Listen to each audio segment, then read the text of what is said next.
سلام دوستان، وقت همگی بخیر. این کلیپو دارم میذارم بدون ادیت کردن، همین جوری.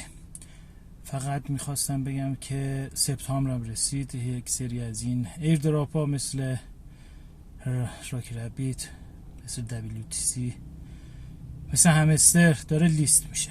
میبینید که تا الان هم آنچنان پول خاصی بهتون نداده.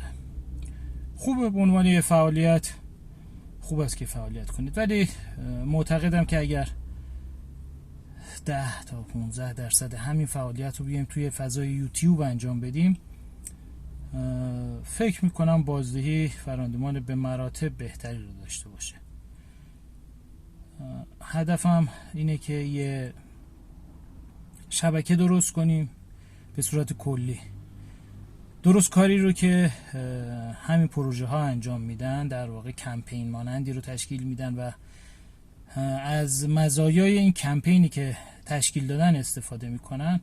ما هم بیایم یک گروه بشیم، خودمون توی این گروه توی یوتیوب فعالیت کنیم. یعنی یه گروه مشخص 1000 تا 2000 هر چه تعداد بیشتر، و هر روز ویدیوهای گروه رو ببینیم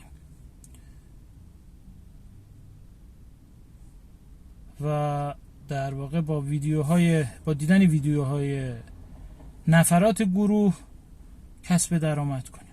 خیلی هم پروژه خاصی نیست، میگم کاری هستش که در واقع توی همین پروژه های ایجاد توکن داره انجام میشه. کامیونیتی که ایجاد میکنن این مزیت رو واسه شون ایجاد میکنه که برن و از پتانسیل های این کامیونیتی استفاده کنن. حالا هم اگر اهل فعالیت توی یوتیوب هستی و از شبکه درست کردن چیزی میدونی، میتونی کار کنی، به نظر من بیا این گروه رو از همینجا تشکیلش بدیم.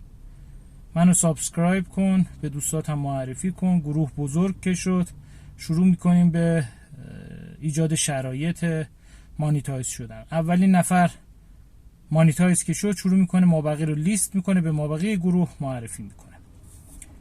موفق باشید، روزتون خوش.